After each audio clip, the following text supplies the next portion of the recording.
The night was thick with an unrelenting storm, the kind that made the roads treacherous and the shadows stretch unnaturally long.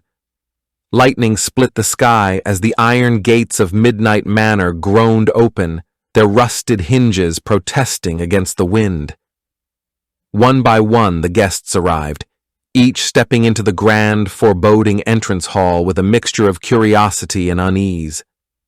The manor loomed like a beast of stone and ivy, its Gothic spires clawing at the storm clouds. Inside, the air smelled of aged wood, damp velvet, and something faintly metallic, like old blood or rust. The flickering candlelight did little to dispel the gloom, casting wavering shapes along the portraits of stern-faced ancestors lining the walls. Lord Alistair Blackwood, the enigmatic host, stood at the top of the grand staircase, his piercing gaze sweeping over his guests. He was a tall, gaunt man, his once black hair streaked with silver, his posture stiff with an air of command, or perhaps tension. His voice, when he spoke, was smooth, but carried an edge of something unspoken. "Welcome," he said, "to Midnight Manor. I trust your journeys were uneventful?" The guests exchanged glances, none quite meeting his eyes for too long. First among them was Lady Eleanor Blackwood, his niece, a striking woman with sharp features and an even sharper tongue. She had not seen her uncle in years, and her presence here was no accident. There was an inheritance at stake, and she intended to claim it. Then came Dr. Victor Graves, the family physician, his spectacles glinting in the dim light. He adjusted his cuffs nervously, his smile too practiced to be genuine. He had secrets buried deep, and the manor seemed to whisper them back to him. Madame Celeste, draped in dark silks and the scent of lavender, moved with the grace of a woman who knew too much. Her tarot cards were tucked away in her bag, but her eyes held their own omens. She had been here before, long ago, and the walls remembered her. Colonel Reginald Burke, a broad-shouldered man with a military bearing, clenched his jaw as he surveyed the room. His debts were no secret, and Blackwood had been his last hope. Now he wondered if he had walked into a trap. Miss Penelope White, the quiet governess, hovered near the back, her hands clasped tightly. She was mousy, unassuming, the kind of woman people overlooked. But her gaze darted too quickly, noticing too much. And finally, there was Detective Harlan Pierce, though he did not introduce himself as such. He had been summoned under vague pretenses, a letter hinting at unfinished business. His sharp eyes missed nothing, the way Blackwood's fingers twitched, the way Lady Eleanor's gloved hands curled into fists when she thought no one was looking. A servant ushered them into the dining hall, where a grand feast lay untouched, the silver gleaming under the chandelier's glow. The storm outside rattled the windows, and somewhere in the house a clock struck midnight. Blackwood raised a glass of deep red wine, his smile not quite reaching his eyes. "To old friends," he said, "and older secrets." The guests drank, though none with true ease, and as the first course was served, the lights flickered, once, twice, before plunging the manor into darkness.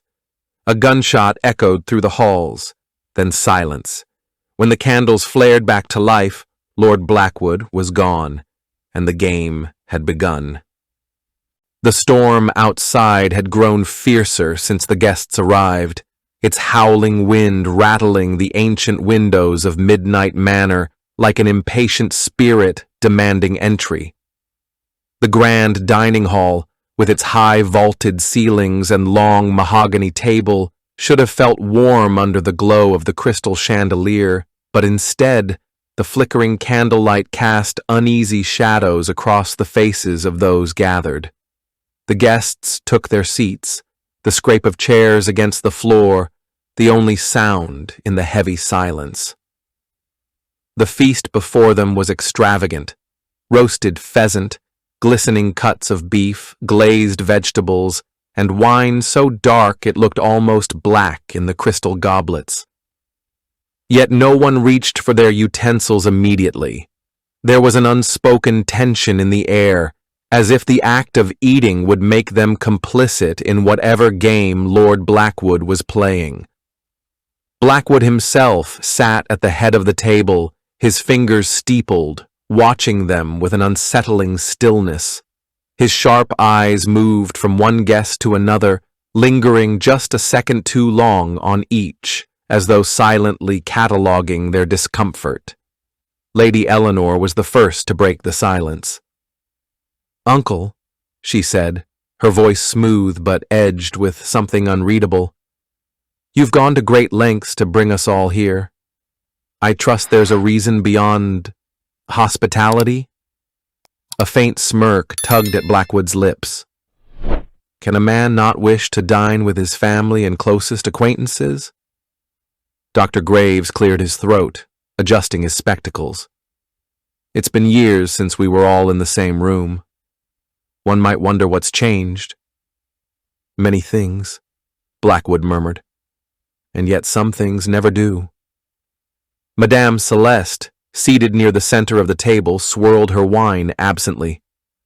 "The cards warned me of a gathering steeped in shadows," she said, her voice low and melodious. "They spoke of old debts coming due." At this, Colonel Burke stiffened, his knuckles whitening around his fork.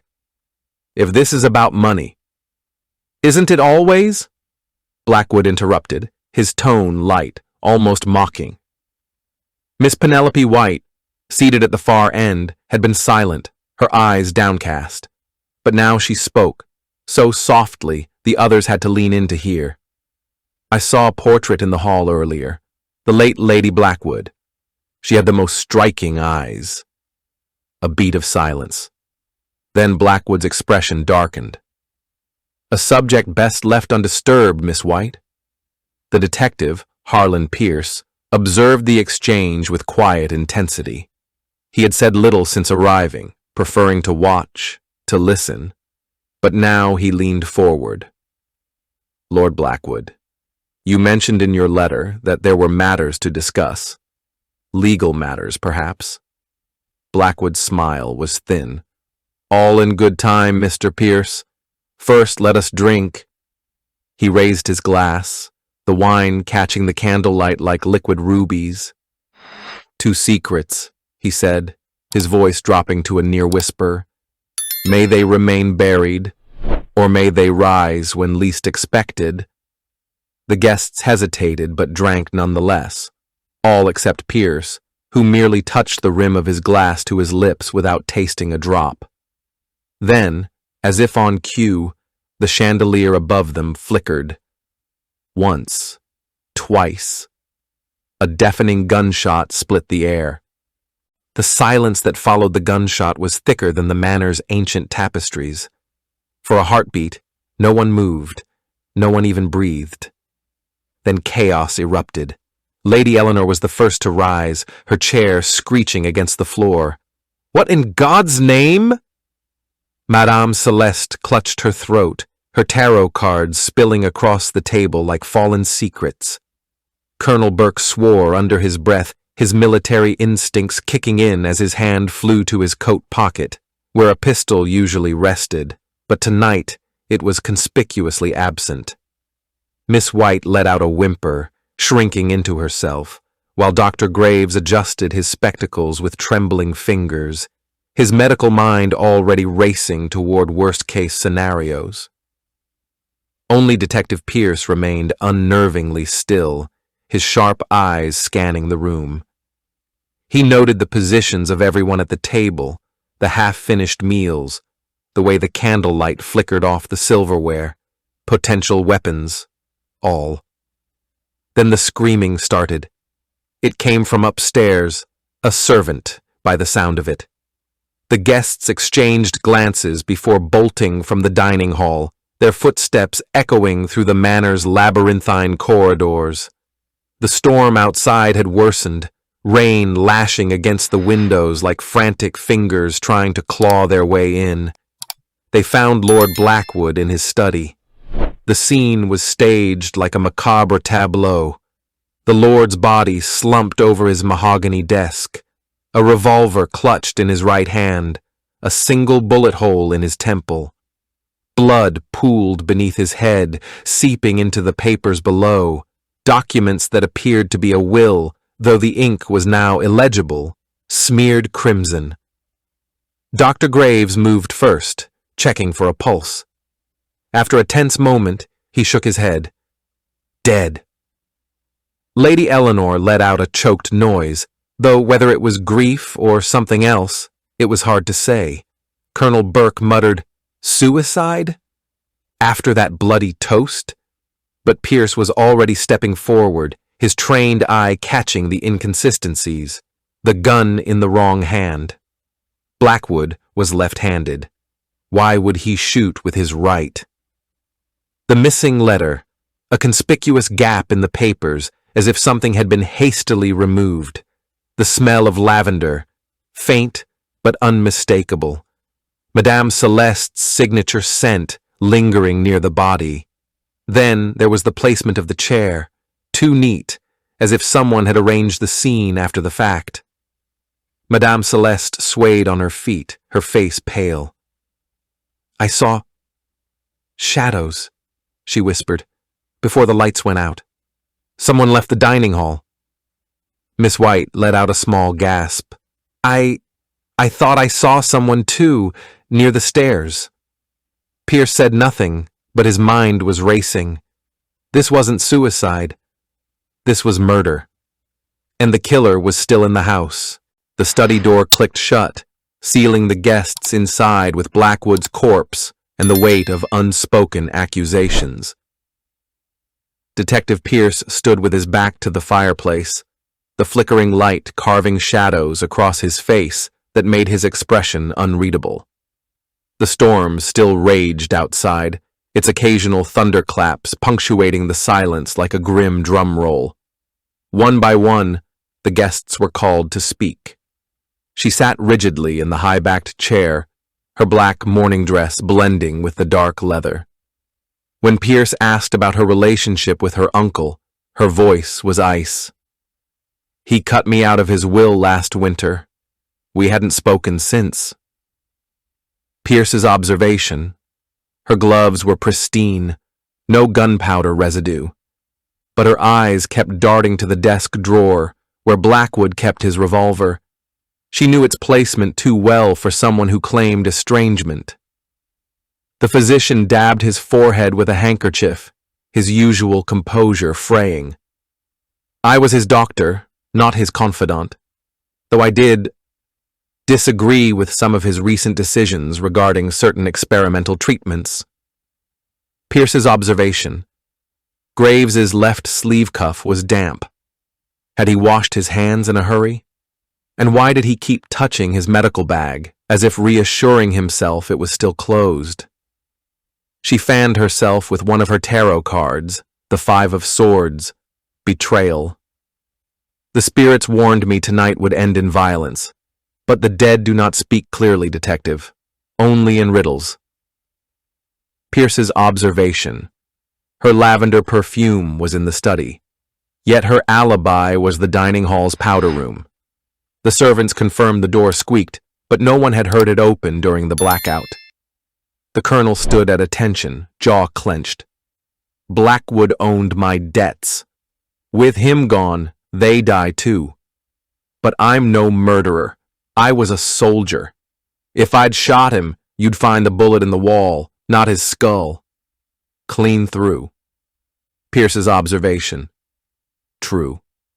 But Burke's boots had fresh mud near the heels. The terrace outside the study was slick with rain and footprints.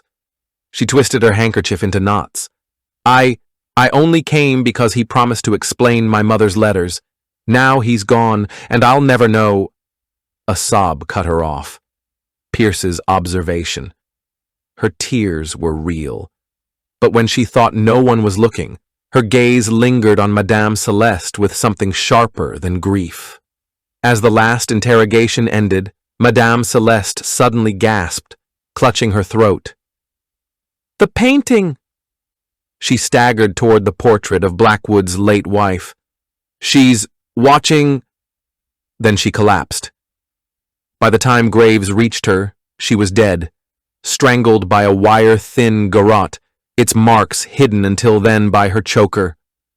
Pierce lunged for the painting, yanking it aside to reveal a wall safe behind it, now pried open and empty. Someone had gotten to it first. The library of Midnight Manor had always been a place of quiet secrets, tomes of forgotten lore lining the shelves, the scent of aged parchment mingling with the faintest trace of pipe smoke. But tonight, the room felt alive with tension, as if the very books were whispering warnings to those who dared to listen. Detective Pierce stood before the grand fireplace, his fingers tracing the intricate carvings of ravens along the mantel. The cryptic note clutched in his hand. "The ledger lies in the raven's keep," burned in his mind like a brand.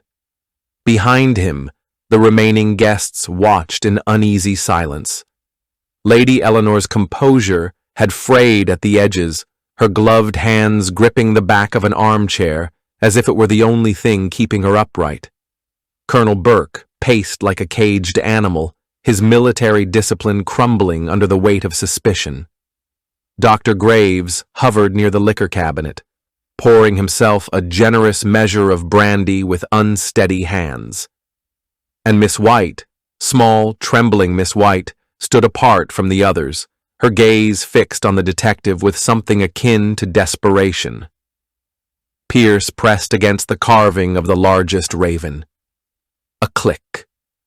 The panel beneath the mantel slid open, revealing a hidden compartment. Inside lay a leather-bound ledger, its pages filled with names, dates, and sums of money. Blackwood's private records of every bribe, debt, and betrayal he had ever orchestrated. But one entry stood out, circled in ink as dark as dried blood. Payment to VG for services rendered, silence ensured re-EW affair, PW remains unaware. The room seemed to tilt. Dr. Graves let out a strangled noise. Miss White took a step back, her hands flying to her mouth. Pierce's voice was lethally calm. "Who is EW?" A beat of silence. Then, "Elizabeth White," Miss White whispered. "My mother." The pieces fell into place with terrible clarity.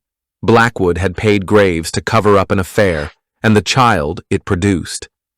Miss White wasn't just a governess, she was Blackwood's daughter. The gunshot's echo still hung in the air when the light sputtered back to life, revealing the library in chaos. A thin curl of smoke rose from Colonel Burke's revolver, now clutched in Dr. Graves's trembling hands.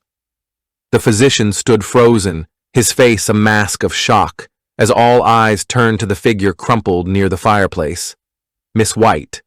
She gasped, her hands pressed to her side where scarlet bloomed across her gray dress, but her eyes, wide with pain and something fiercer, locked onto Graves. "You knew," she choked out, "all these years. You knew who I was, and you said nothing."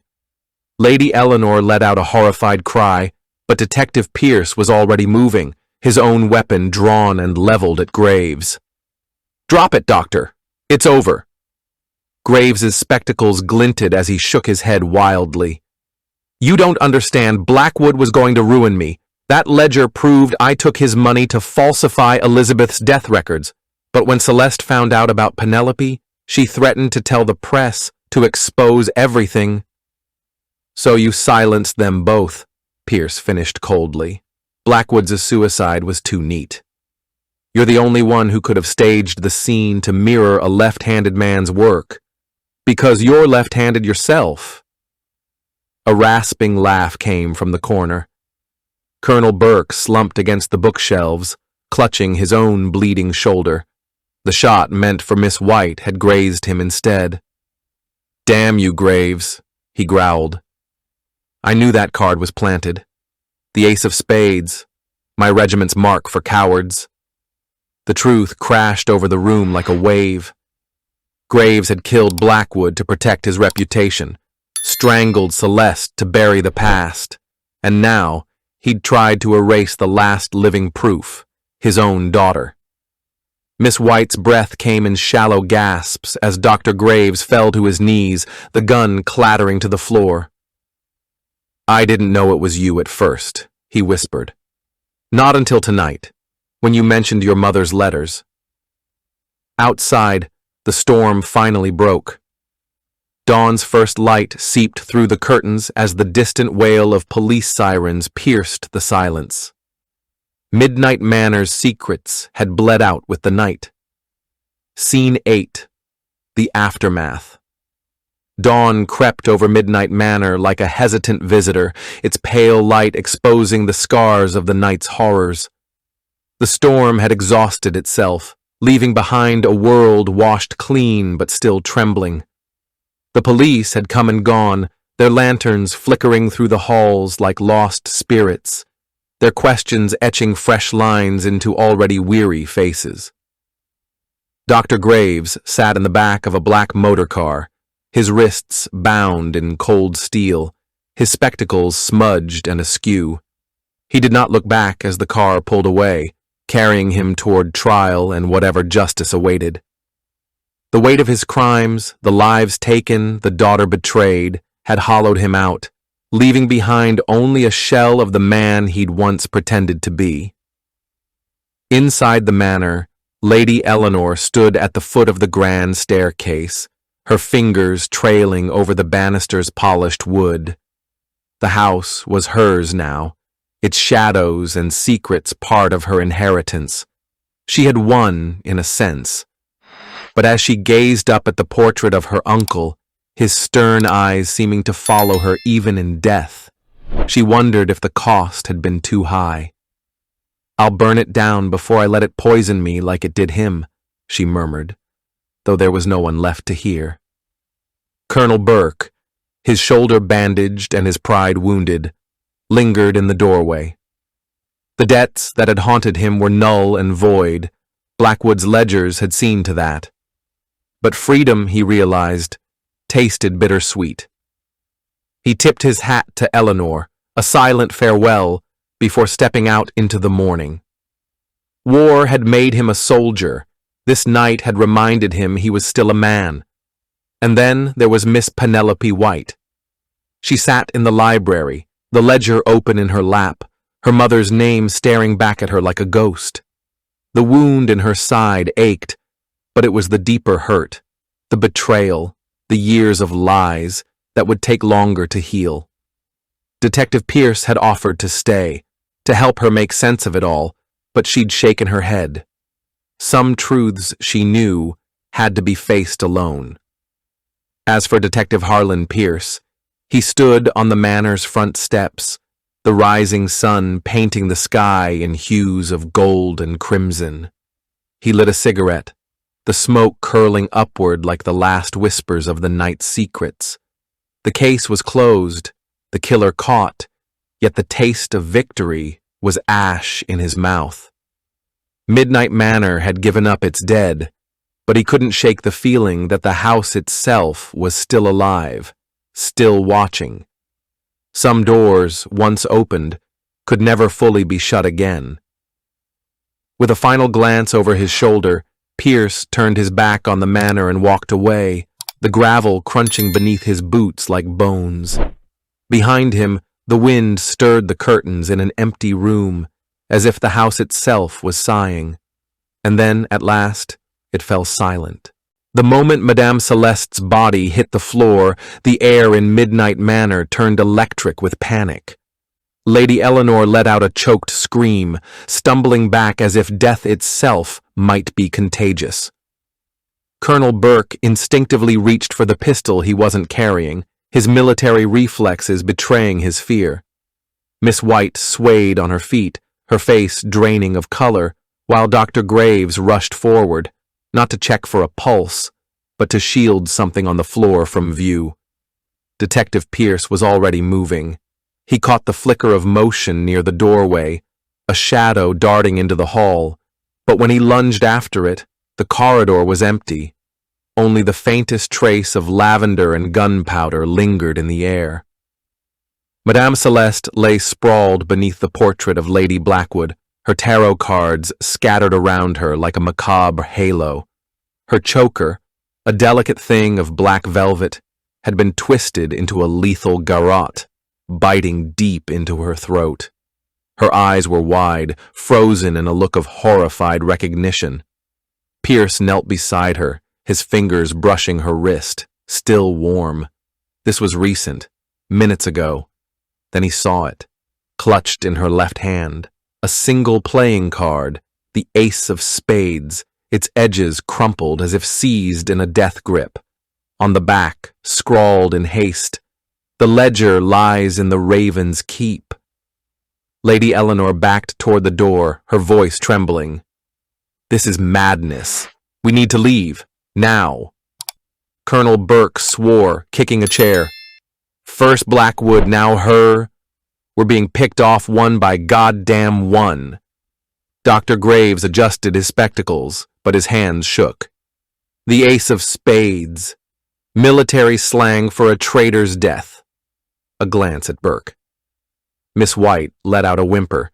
She knew something. That's why she cut herself off. Too late. The ace of spades wasn't part of Celeste's tarot deck. Someone planted it. The ledger lies in the Raven's Keep. Ravens were carved into the library's mantelpiece, too tight to be self-inflicted. The killer had to be strong, or had Celeste's trust. Pierce stood, his voice cutting through the chaos. No one leaves. The killer's here, and they're not done. Then the lights flickered again. Somewhere in the manor, a clock struck 2, and from the shadows, a whisper. 3 will dine, but only 2 will rise. Thanks for watching.